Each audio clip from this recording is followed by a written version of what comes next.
Olá pessoal, tudo bem? Vamos então para a nossa segunda aula, né? Dessa parte geral aqui de políticas públicas. Deixa eu colocar meu slide aqui para gente, né?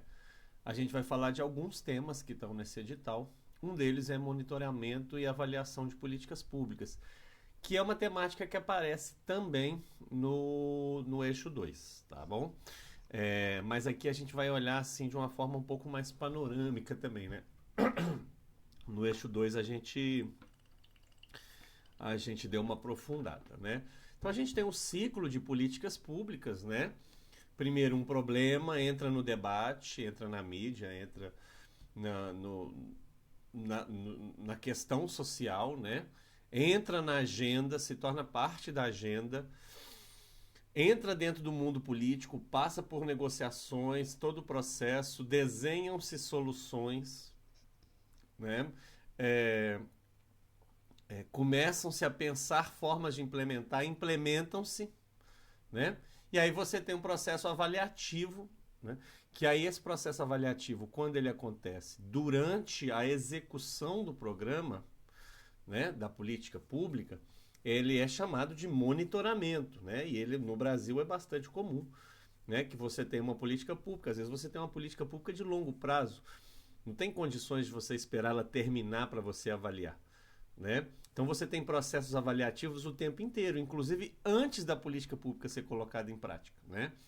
Mas geralmente esse processo durante a execução da política pública nós também chamamos de monitoramento. Bom, às vezes os termos confundem um pouco a gente. E você tem processos de avaliação, reavaliação, e essa avaliação vai nos ajudar a determinar, inclusive, se a política pública vai seguir existindo, né? Porque você pode ter políticas públicas que não são bem avaliadas e são encerradas, né? É claro que politicamente, para qualquer governo, em qualquer ente federativo, isso não é bom, né? Que uma política pública seja considerada um fracasso. Mas do ponto de vista racional, da racionalidade, da gestão, o ideal é esse, né? Que a política pública não está funcionando, ela vai ser reavaliada, ela vai ter prazos, e se não tem solução para melhorar, ela se encerra, né? Então, eu coloquei aqui um printzinho de um relatório muito legal, né? Que é de uma cientista social super importante da Federal da Bahia, que é a Dandara de Oliveira Ramos, e ela ganhou um prêmio, né? Com esse estudo que ela fez, estou falando disso como exemplo, tá? Ela ganhou um prêmio com uma avaliação de impacto do programa Bolsa Família na mortalidade infantil, né? Mortalidade na infância. Então é muito interessante porque estou citando esse estudo para a gente pensar que para você conseguir avaliar políticas públicas, você precisa criar critérios, né? No caso dela, eu até coloquei aqui no próximo slide, né? No caso dela, esses critérios, né, ficam muito bem resolvidos, escolhidos, organizados, né? A amostra que ela faz é uma amostra muito grande, a amostra que ela usa, né? Então eu achei interessante porque essa pesquisa ganhou há pouco tempo atrás um prêmio, né? E é uma autora que se relaciona, né? Uma autora que está relacionada não só à Federal da Bahia, mas também à Fiocruz, que é uma instituição muito importante no Brasil, de avaliação, né? De produção e análise de dados sobre políticas públicas na área da saúde, mas também de avaliação, né? Então, olha só, aí essa reportagem aqui está no site da Fiocruz, né? Eu botei um printzinho aí, né? Mas é interessante porque aí está dizendo ali, né? Tararã, tararã, tararã. E aí, ó, penúltimo parágrafo, né, que eu acho que é o mais relevante como exemplo aqui, tá, gente? Para avaliar os impactos do programa Bolsa Família, a equipe de pesquisadores, liderada por Dandara e Nívia Bispo, também pesquisadora do SIDAX, utilizou dados extraídos de uma coorte de 100 milhões de brasileiros, tá? Coorte é como a gente chama na sociologia, um grupo, né, demográfico, um grupo de estudo, né, um grupo que você está analisando, né? Então, uma coorte de 100 milhões de brasileiros que são dados construídos a partir do Cadastro Único de Programas Sociais, que é o CadÚnico, que é também um banco de dados imenso, né, gente? E sempre lembrando que no mundo das políticas públicas a gente precisa trabalhar com dados que são verdadeiros, que são claros, que são manipuláveis do ponto de vista da análise, né? Você vai ter esses dados onde? Manipuláveis no sentido de você poder trabalhar com eles, não manipuláveis no sentido de você manipulá-los para distorcer a informação, né? Então foram usados para análise os dados de mais de 6 milhões de crianças, contemplando o período de 2016 e 2015. Gente, vocês estão percebendo que uma avaliação de política pública tem tudo isso muito claro? Há aí, então, um prazo, um grupo que está sendo que deveria ser beneficiado, que são as crianças, e aí você então vai coletar dados desse grupo para ver se ele foi ou não beneficiado mesmo, né? Qual foi, por exemplo, a eficiência, a efetividade, nós vamos falar disso, né, dessa política pública. E aí no final a reportagem diz: foi concluído que famílias atendidas pelo benefício Bolsa Família, né, eram associadas a menores taxas de mortalidade infantil. A análise cruzada mostrou... A análise cruzada é quando você está trabalhando com dados diferentes e você faz comparações, né?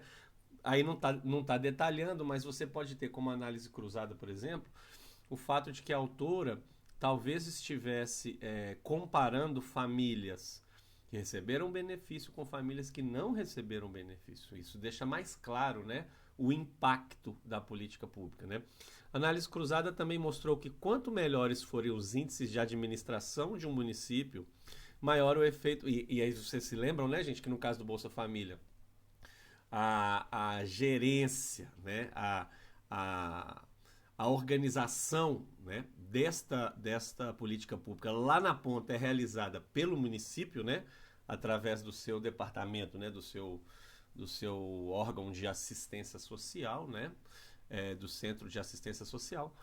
Então, quanto maior, melhores forem os índices de administração do município, provavelmente há, então, índices claros para medir se o município é ou não bem administrado. Outra avaliação também, tá, gente? Maior o efeito do benefício em reduzir as taxas de mortalidade em crianças entre 1 e 4 anos. Então, olha só, o tempo inteiro um pesquisador, para fazer uma avaliação, ele está fazendo um recorte. Não dá para você dizer, o Bolsa Família é bom. Em que? Qual é o recorte? Né? Então, ela faz o recorte, faz a amostra, estabelece um tempo, né? Um corte de tempo ali, no caso, entre 2006 e 2015. Né? Outros dados apontam que os grupos nos quais o programa teve maior impacto na redução de mortalidade foram de crianças prematuras, filhos de mães negras e provenientes de locais de baixíssima renda. Tá? Então, coloquei essa reportagem como exemplo, tá, gente, de como que funciona na prática uma avaliação de políticas públicas. Neste caso aí, é uma avaliação, inclusive, por agentes externos, né? Ou seja, você pode avaliar, você pode ter agentes envolvidos na política pública avaliando e monitorando o tempo inteiro. Por exemplo, o próprio sistema único de assistência social, né? Ele vai avaliar e monitorar o tempo inteiro, por exemplo, o Bolsa Família. Mas, neste caso, ela é uma pesquisadora de uma universidade, de um centro de pesquisa. Então, é alguém que está do lado de fora, trabalhando com dados que aquele órgão governamental está usando. Né? Então, até nisso é um bom exemplo, tá, gente? Para a gente avançar. Bom, então, eu coloquei lá no eixo 2, né, esse quadrinho aqui. Então, você tem várias formas de avaliação a partir de alguns critérios, né? Por exemplo, para que serve a avaliação? É uma avaliação formativa durante o processo para melhorar, né, a política pública, ou é uma avaliação somativa, ou seja, a política pública tem um prazo para acabar e no final você faz um balanço, né? Qual é o momento em que se avalia? Antes, durante ou depois? Né? Quais são os aspectos avaliados, né?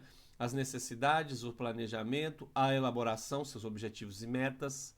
Isso tudo pode ser avaliado, inclusive, antes, para ver se está bem desenhada, né, gente? A política pública ela precisa estar bem desenhada primeiro, para ela funcionar bem, né? Os procedimentos, o empenho, o produto, e aí tem esse debate, né? Eu sempre me confundo, até deixei uma colinha aqui para mim, olha só. A avaliação de eficácia é a capacidade de alcançar os objetivos, né? E aí um processo é eficaz quando ele alcança esses objetivos. Só que ele pode alcançar esses objetivos gastando menos ou gastando mais. Mas se ele atingiu, foi eficaz, né? Agora, eficiência é alcançar esse objetivo, né, usando o mínimo de recursos possível, né? Recursos no sentido de tempo, de dinheiro, de mão de obra, né, para alcançar esse resultado, tá? A avaliação de eficiência se relaciona muito com o que nós chamamos de avaliação custo-benefício, né? E a avaliação de efetividade é uma avaliação mais subjetiva, porque ela vai pensar na eficácia, se alcançou ou não, na eficiência, se alcançou ou não, usando recursos da melhor forma possível, né? Mas ao mesmo tempo ela vai pensar como que esses resultados, o impacto, né, dessa política pública é sentida pela população, do ponto de vista da mudança de vida, da melhora das condições, tá? Então enquanto o custo-benefício, tá? Enquanto o custo-benefício e a eficácia dizem muito a respeito do caráter material de uma política pública, tá? O debate sobre efetividade diz mais, né, sobre os impactos, os benefícios subjetivos. Eu já vou colocar aqui um slide que também tem no eixo 2 para a gente relembrar disso rapidinho, né? E aí, avaliando outros aspectos de impacto, de custo-benefício, como eu falei, de opinião, né? E, por fim, a gente pode classificar essas avaliações a partir da posição do avaliador, né? Se é alguém de dentro da política pública que está avaliando, isso tem prós e contras, tá, gente? Tudo tem prós e contras, né? Mas, por exemplo, se você tem alguém dentro do sistema de assistência social avaliando o Bolsa Família, o lado bom é que esse alguém está em contato direto com os dados, né? Agora, o lado ruim é que como esse alguém está inserido na gerência, no processo da política pública, pode ser que haja aí distorções na análise de dados também. Né? Eu estou aqui na minha política pública trabalhando, eu quero que ela seja bem avaliada, eu posso distorcer. Né? Então você tem avaliações internas, externas, essa que eu dei exemplos, né?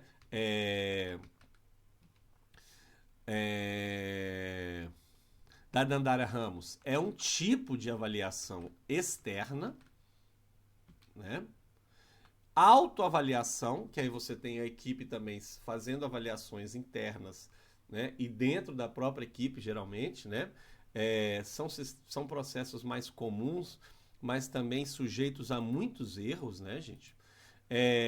Muitas distorções. E a avaliação mista, né? Que às vezes você pode ter equipes de vários órgãos diferentes, de dentro e de fora, né?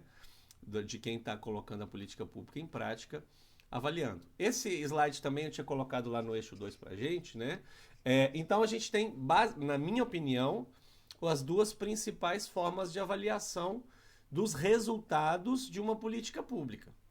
Se ela funcionou ou não, né? Uma análise puramente quantitativa, material, econômica, né? Que é a análise de custo-benefício. Se o que você atingiu e o que você gastou para atingir. Nesse sentido, gente, o Bolsa Família é um programa muito bem avaliado no ponto de vista do custo-benefício, porque ele tem um benefício muito grande social em termos de vacinação, de escolaridade, de desnutrição, de mortalidade infantil, com um custo relativamente baixo pela quantidade de pessoas atendidas, né? Ao mesmo tempo, você tem uma análise de custo-efetividade, que é uma avaliação mais subjetiva, né? Ou seja, nem todo o processo, né, de uma política pública você pode avaliar do ponto de vista da grana, né? Você tem fatores que são mais subjetivos aí, que são importantes, tá? No caso do Bolsa Família, é isso, né? É muito difícil você avaliar, por exemplo, em termos quantitativos, alguns fatores que são muito subjetivos, como, por exemplo, o bem-estar, né? O progresso de uma família,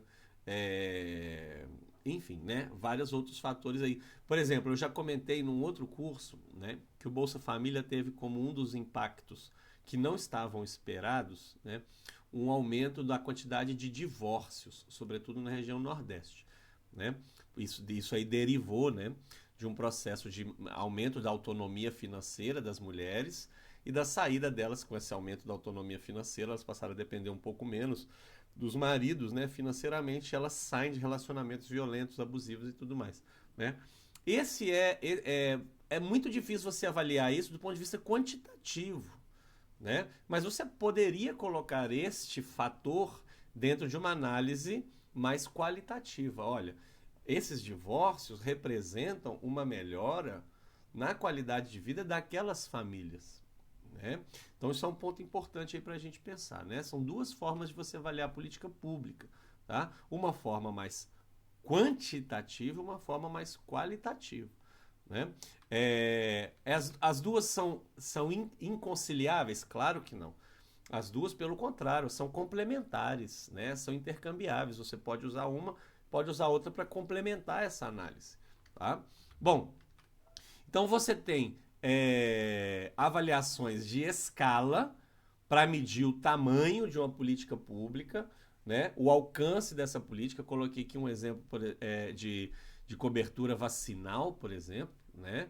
Então a gente tem aí, no caso do PNI, né, do Programa Nacional de Imunização, você tem avaliações de escala, porque a gente tem um programa de vacinação que é imenso, né?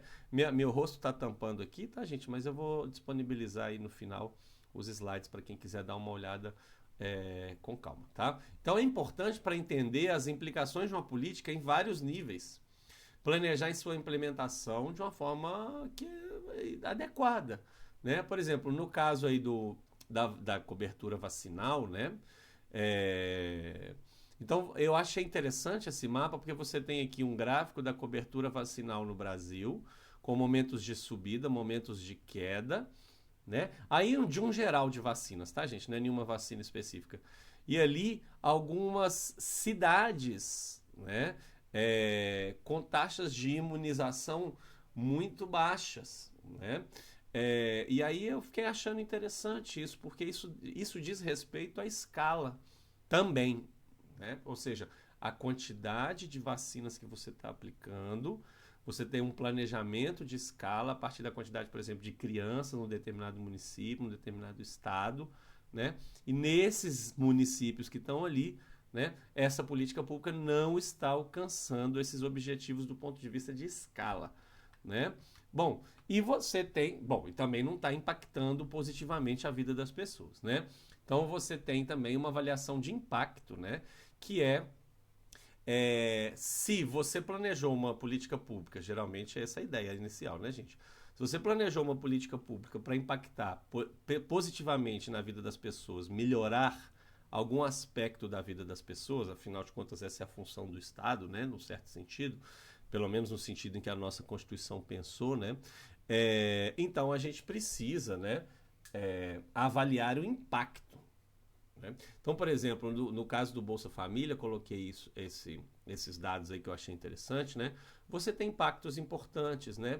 Do ponto de vista da igualdade, do ponto de vista da prosperidade, da percepção de felicidade, da sustentabilidade, né? Uma melhora na vida das mulheres, que são as principais beneficiárias do Bolsa Família, né? As chefes de família.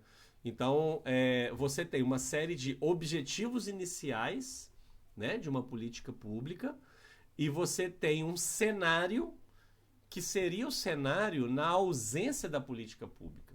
Muitas vezes, para avaliar, você constrói um cenário hipotético que é como seria a vida dessa comunidade, por exemplo, se não existisse essa política pública especificamente, né? E aí você vai avaliando o impacto, né? Quanto mais diferente desse cenário de inexistência da política pública, maior o impacto que essa política pública teve, tá? Bom, aí tem um outro ponto, gente, muito interessante, que não aparece no eixo 2, né? Que é a institucionalização das políticas de direitos humanos como políticas de Estado. Então a gente vai falar de algumas políticas públicas como políticas de Estado, né? E a gente tem pelo menos três marcos importantes desse processo, né? O Programa Nacional de Direitos Humanos 1, né, de 96, o Programa Nacional de Direitos Humanos 2, de 2002, e o Programa Nacional de Direitos Humanos 3, já no governo Lula, se eu não me engano, 2007, tá? Nós não vamos falar muito do 2, vamos falar um pouco do 1 aqui, nesse momento, e na hora que a gente falar dos desafios do Estado de Direito, a gente fala um pouco do 2, né? Porque esses três programas nacionais de direitos humanos são resultado de uma evolução no pensamento brasileiro, em nível de Estado, né, sobre as tarefas do Estado para garantir a aplicação dos a manutenção, a aplicação dos direitos humanos em relação à sua população. Então, você tem um processo evolutivo aí de avanço, né? Então, você tem aí, depois do final da ditadura no Brasil, um amadurecimento muito grande no debate sobre políticas públicas de direitos humanos, né? Especialmente no período ali entre o final da ditadura ali em 84, 85, né? E a Constituinte, a Constituição ali em 87, 88, né?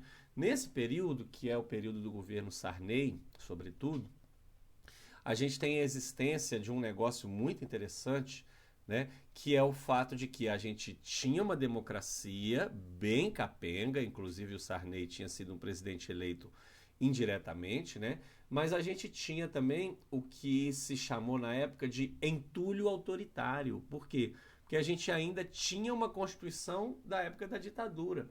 Então você ainda tinha alguns órgãos, né, alguns procedimentos autoritários. Então, por exemplo, a existência, pelo menos no papel, de um órgão de censura, né? Então você tem uma série de reflexões, debates importantes que vão desembocar aí na Constituição de 88, que vão fazer evoluir muito essa temática dos direitos humanos, né? E aí você vai integrando essa ideia dos direitos humanos aos procedimentos e órgãos do Estado brasileiro, né? Só que isso ainda estava muito difuso, né? E a gente precisou, enquanto país, atender algumas demandas relacionadas a conferências internacionais de órgãos que a gente faz parte, como a ONU, né? Então, em 93, a gente tem a Conferência de Viena, que é super importante para esse pontapé inicial da criação de programas de direitos humanos. E aqui, gente, cá entre nós, né? O que é um programa de direitos humanos? Tá? São diretrizes, são estratégias a longo prazo para que o Estado brasileiro melhore a sua atuação neste quesito, né? Então são orientações de Estado, né? E aí eu vou falar, inclusive, daqui a pouco, né, sobre o Programa Nacional de Direitos Humanos 1, quais são as coisas práticas que nascem dessas diretrizes. E depois a gente vai falar do 3, com mais detalhes também, que vai um pouco nessa mesma linha, né? Então, os objetivos aí do PNDH1, né? Olha só, era promover e salvaguardar os direitos civis, políticos, sociais, econômicos, culturais. O conjunto desses direitos é o que nós chamamos de direitos humanos, né? E aí daqui a pouco, na próxima aula, quando a gente falar de desafios do Estado, eu vou retomar um pouco o debate sobre esses direitos para falar sobre cidadania, né? Visando, olha só, coisas comuns em regimes autoritários que não combinam com direitos humanos, né? Visando eliminar a tortura, combater a discriminação, fomentar a igualdade de gênero. Então são 3 grandes diretrizes aí no Programa Nacional de Direitos Humanos 1. Tá? E aí o Estado faz um compromisso de ele, como o personagem que tem mais poder na parada aí, né? Ele estabelecer diretrizes, metas e políticas públicas para garantir isso, né? E colocar isso tudo no arcabouço jurídico para evitar instabilidades, ou seja, vai trocar de governo, mas as políticas públicas de direitos humanos vão permanecer como um norte do Estado brasileiro, né? E aí eu coloquei aqui algumas coisas que eu achei interessante, gente, olha só. No caso do PNDH 1, tá? Então você tem o PNDH 1 lançando as diretrizes do que o governo deveria fazer, né, do que o Estado brasileiro, aliás, deveria fazer para garantir a manutenção, avançar nos direitos humanos e tudo mais. E aí você tem uma série de leis, de procedimentos, de diretrizes que vão surgindo e fazendo evoluir esse processo. Isso aqui são algumas coisas que a gente tem nos anos 90 que são importantes nesse sentido, tá? E que continuam valendo, tá, gente? Olha só. Primeiro, o Estado brasileiro reconhecer que a ditadura, né, o regime civil-militar aí de 64, sumiu e matou pessoas, né? Então o Estado, mesmo o Estado na época do Fernando Henrique Cardoso não sendo mais um Estado ditatorial, o Estado reconhecendo que há uma responsabilidade, né, do Estado brasileiro no passado, né? E aí cria-se, por exemplo, a Comissão de Anistia, que vai julgar, e existe até hoje, né, que vai julgar esses casos de familiares de pessoas desaparecidas, de familiares de pessoas executadas pela ditadura, de familiares de pessoas que foram exiladas, que foram sumariamente aposentadas, que foram punidas de alguma forma administrativa, para compensar essas injustiças do passado. Tá? O governo mudou, mas o Estado continua sendo responsável, né? Não só pela ditadura, mas vários outros crimes do passado, tá bom, gente?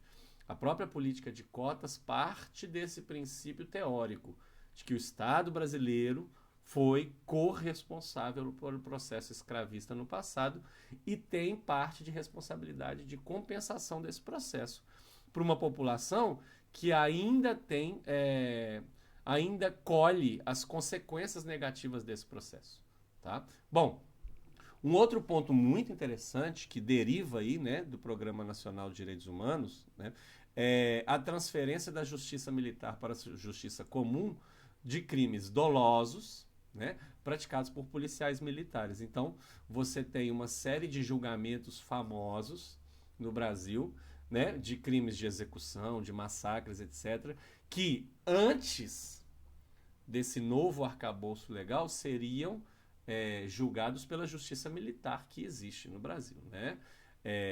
Para julgar crimes de militares no cumprimento aí das suas tarefas, né? Mas nesses casos em particular passa-se a justiça comum, né? Porque são casos especiais aí. Então a gente tem, por exemplo, os massacres do Carandiru, os massacres de Corumbiara e Eldorado do Carajás, que são dois massacres relacionados à questão agrária no Brasil, né? Então, que foram levados ao tribunal do júri. E, por fim, a tipificação do crime de tortura também, né? Que nunca tinha sido tipificado no Brasil, sobretudo na época aí do autoritarismo no país, né? E aí, essa tipificação do crime de tortura tem a ver também com a obrigação do Brasil de ratificar compromissos internacionais. Então, primeiro você tem convenções contra a tortura internacionais, e aí o Brasil ratificando lá fora e transformando isso em um arcabouço jurídico aqui dentro, né? E aí você tem criminalização do porte ilegal de arma, né? Criação, que existe até hoje, do Sistema Nacional de Armas, né? Obrigação da presença do Ministério Público nas fases processuais que envolvam litígios pela posse de terra urbana e rural, né? Questões relacionadas ao processo de desapropriação de terra para a reforma agrária, novo Código de Trânsito, universalização da gratuidade do certidão de nascimento e de óbito, né? Estatuto dos Refugiados, que depois vai ser remodelado, né, nos anos 2000, né? E aí aumento de 12 para 14 anos a idade de trabalho mínima de adolescentes, etc. Também evoluindo o ECA, tá? Então você tem aí uma série de processos importantes, né, gente? Que vão fazer evoluir esse debate sobre direitos humanos no país. Super importante, né? E depois você tem o Plano Nacional de Direitos Humanos, Programa Nacional de Direitos Humanos 2 e 3. Nós vamos falar mais do 3 daqui a pouco, tá? Nas nossas próximas aulas, né? Então a gente tem, não vou ler em detalhes, tá, gente? Mas a gente tem uma série de tratados internacionais que o Brasil assina lá fora e que a assinatura desses tratados internacionais relacionados a direitos humanos obriga que o Brasil aqui dentro, que o Estado brasileiro crie estruturas jurídicas para garantir o que se assinou nesses documentos, né? Então tem aí, né, algumas questões sobre a aplicação desses tratados no Brasil, né, a natureza jurídica dessa incorporação desses tratados no Brasil, o papel do Poder Judiciário, do Ministério Público, da Defensoria Pública, das comissões e órgãos de direitos humanos e do sistema legal e policial, que é o processo lá na ponta, né, gente? Então você assina um tratado internacional, isso vira um arcabouço legal, isso vai descendo na hierarquia toda, né? STF, os tribunais, etc., Ministério Público, e você tem lá na ponta, né, como burocratas de nível de rua, um policial, por exemplo, que vai precisar agir também de acordo com essas regras, né? Bom, um outro tema que eu acho muito interessante nesse debate, que aparece especificamente nos conhecimentos gerais, tá? É sobre federalismo e descentralização de políticas públicas no Brasil. No eixo 2 a gente falou muito disso, mas relacionado ao SUS, né? Aqui a gente vai falar num sentido mais amplo, tá, gente? Então a gente tem no Brasil, né, um sistema que é federalista, né? Aqui no Brasil a gente tem como um ponto inicial, né, desse sistema o nosso Pacto Federativo, né? O Pacto Federativo, que está na Constituição de 88. A gente tem, então, as regras de convivência, entre aspas, dos três entes federados, né? A União, os estados e os municípios. É muito interessante, tá, gente? Porque no Brasil, o Brasil é um dos raros países em que os municípios também fazem parte desta federação, né? Porque você tem um monte de federações pelo mundo, né? Mas a maior parte das federações pelo mundo, por exemplo, a Alemanha, os Estados Unidos, você tem a federação em dois níveis, a União e os estados. Mas, por exemplo, nos Estados Unidos, os condados, né, essas divisões menores, subdivisões de um estado, eles têm muito menos capacidade do que no Brasil, na Alemanha também, né? Então é muito interessante esse processo, né? No Brasil você tem um processo federalista ainda mais complexo, né? Envolvendo então três níveis de federação e em tese esses três níveis, gente, não há nenhum que seja superior ao outro, né? Do ponto de vista legal, né? A União ela não está acima dos outros, né? Ela naturalmente ela arrecada mais, ela coordena mais, né? Mas os outros entes federativos têm todas as suas prerrogativas de autonomia também, né? Tributária, organizacional, etc. Né? Então, esse pacto federativo que nós temos no Brasil organiza a distribuição de poderes. Quais são os poderes de cada um dos entes federativos? Né? Quais são as tarefas de cada um dos entes federativos, sobretudo no campo das políticas públicas, né? E quais são os recursos também, né? A gente sabe que no Brasil, diferente de outras federações, né, a União concentra muita arrecadação e por causa disso foi pensado, né,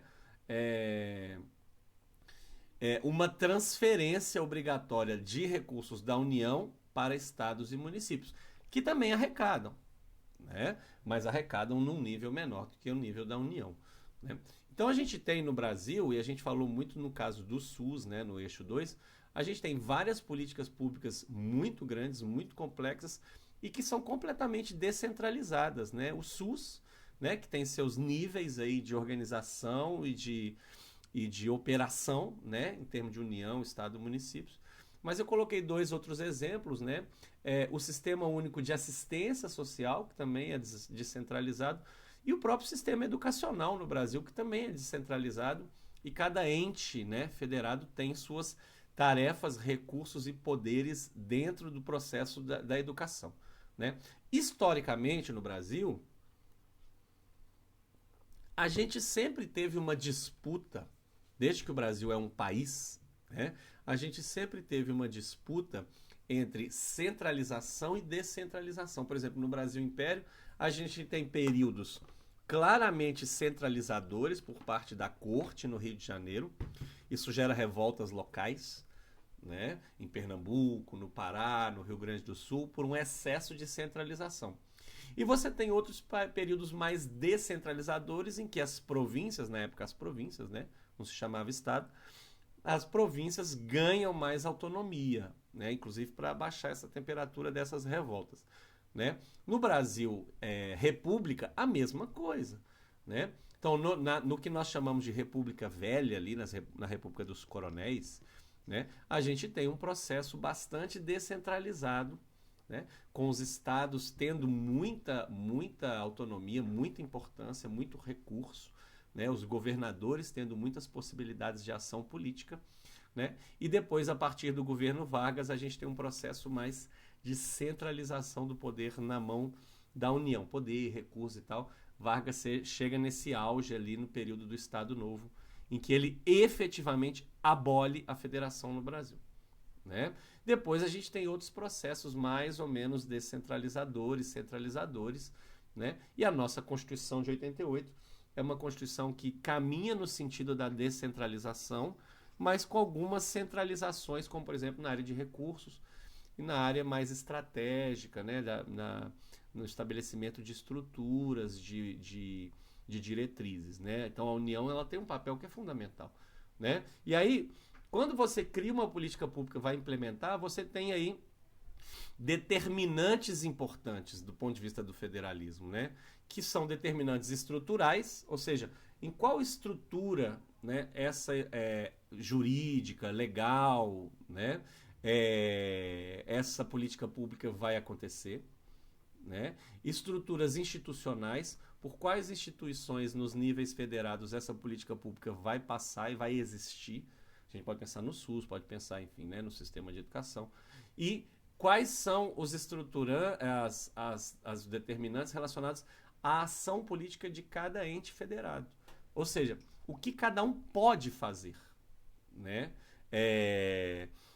E aí, gente, tem um debate que é muito importante, que eu acho que é uma possibilidade de cair na prova, porque tanto eu quanto outros professores estamos pensando que pode ser que essa prova seja uma prova muito baseada em situações problema, né? Sobretudo essa parte de conhecimentos gerais, questões mais contextualizadas. Eu acho que um debate que é muito interessante que vocês tenham na cabeça, embora não de forma tão detalhada às vezes, né? Mas um debate sobre as grandes desigualdades da nossa federação, né? Então a nossa federação ela tem um monte de problemas. Talvez o principal deles, né, seja que os entes federados são profundamente desiguais, né? Há outras federações com outras desigualdades também, mas as nossas são absolutamente imensas, né? Então coloquei esse mapinha aqui, que meu rosto está tampando um pedaço, né? Que é um mapa com o PIB de cada estado. Então a gente está falando só deste nível de federação estadual, né? Então você tem, por exemplo, o estado de São Paulo. Deixa eu tirar meu rosto aqui da frente. Você tem, por exemplo, o estado de São Paulo, né, concentrando 31% da riqueza nacional, né? E o estado de Roraima, por exemplo, concentrando 0,2% da riqueza nacional. E no Senado, por exemplo, esses dois estados têm a mesma representação, 3 senadores. Então isso é um processo que do ponto de vista teórico, é bastante democrático, mas do ponto de vista prático, é muito problemático também, né? Ou você deveria se esforçar, e existe esse esforço do ponto de vista jurídico, legal, né, de políticas públicas, no sentido da equidade, né? Um esforço de reduzir desigualdades regionais. Esse mapa aí, gente, é um resultado de um processo histórico de concentração econômica em algumas regiões, né? Um processo secular. Mas, ao mesmo tempo, você precisaria também compensar algumas coisas e dar proporcionalidade, né, a estas questões relacionadas ao peso diferente que cada estado tem dentro da federação, né? Então, esse é um processo interessante da gente pensar aí. Poderia, né, ter uma questão sobre isso. Olha, a nossa federação tem várias características próprias, uma delas, e aí tem vários problemas, né, vários curtos-circuitos, e um deles é exatamente o fato de que a gente tem uma desigualdade importante entre os entes federativos, né? E a gente está falando aqui nesse mapa no nível estadual, mas a gente pode pensar no nível municipal também, que é mais absurdo ainda, né? Então, a gente tem um município como o município de São Paulo, que tem um PIB, né? Que tem um orçamento também maior do que o orçamento de alguns estados, né? Então são pesos muito complexos aí nessa equação federativa nossa, tá? E aí eu coloquei aqui, né, como uma referência interessante para a gente pensar nesse processo de federação, né, como que duas políticas públicas funcionam, grosso modo, tá, gente? Bem resumidinho, do ponto de vista federativo, né? Então, no caso da educação, por causa, sobretudo organizada ali na Lei 11.124 de 2006, né, a gente tem aí 2 níveis de educação, básica e superior, e a educação, o nível superior ficou a cargo da União, né, graduação, pós-graduação, e eventualmente estados e municípios podem gerir o nível superior, mas em casos muito específicos, né, e são exceções. E no caso da educação básica, as responsabilidades ficaram divididas entre estados e municípios, né? Os municípios geralmente responsáveis integralmente pela educação infantil, parcialmente pelo ensino fundamental, né? E os estados responsáveis integralmente pelo ensino médio e parcialmente pelo ensino fundamental, com algumas pequenas exceções também. Tá? Mas essas exceções são interessantes porque a lei diz o seguinte: um município pode ter um sistema de ensino médio, por exemplo, desde que ele já tenha cumprido todas as suas responsabilidades em relação às suas obrigações constitucionais do ensino básico. Então, por exemplo, quando eu fiz o meu estágio na área de licenciatura em Sociologia, o estágio na época, eu estudava na UFMG, o estágio era na rede municipal de ensino médio da cidade de Contagem, né? FUNEC. Eu nem sei se existe hoje mais, mas é muito interessante. Então, o município de Contagem tinha escolas de ensino médio, mas ele só tinha porque ele já tinha cumprido todas as suas obrigações constitucionais em relação ao ensino infantil e fundamental, e tinha, sobretudo, recurso, né, para manter algumas escolas de ensino médio. Então, você tem eventualmente, tá, gente, algumas exceções. Você pode pensar no Colégio Pedro II no Rio, né, que pertence à União também, é uma escola de ensino médio, ensino básico, né? Então, você tem algumas pequenas exceções, mas a lógica é essa, né? Então, o ensino superior mais complexo, né? Geralmente no campo das políticas públicas a gente tem essa lógica, né? O mais complexo, o mais caro fica a cargo da União, que tem mais recurso, mais possibilidade de gerência. E o menos complexo e o mais perto da vida cotidiana das pessoas fica a cargo lá na pontinha dos municípios, né? É assim na área da saúde também, né? Essa é uma lógica aí que a nossa Constituição deixou para várias políticas públicas, né? Na lógica da segurança pública, na área da segurança pública, a mesma coisa, né? Então o governo federal fica a cargo de tarefas mais complexas e mais caras, né? A segurança de áreas de fronteira, combate ao tráfico interestadual, né? Porque às vezes o tráfico vai além dos limites de um estado, né? Patrulhamento de rodovias, faz a integração entre os órgãos, coleta dados, processa dados, analisa dados, cria banco de dados, né? O governo do estado, né, aí é responsável pela segurança pública direta às pessoas, sobretudo na forma da polícia militar e civil, polícias que são de nível estadual, e aí a gente tem uma série de questões relacionadas à política de segurança pública, tá, gente? No Brasil, que a gente não vai entrar em detalhes, né?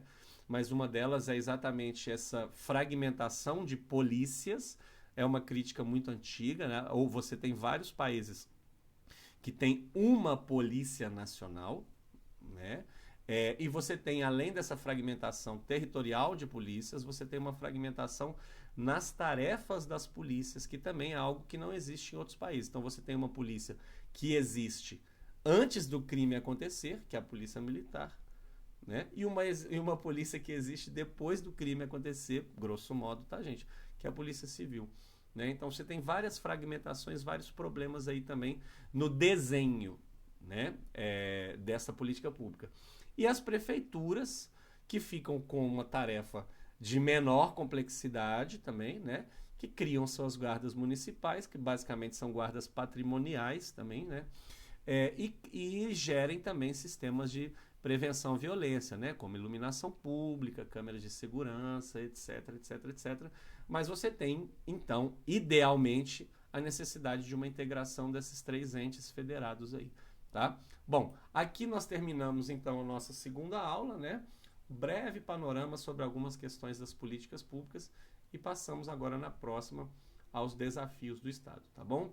Um abraço e bons estudos para todo mundo.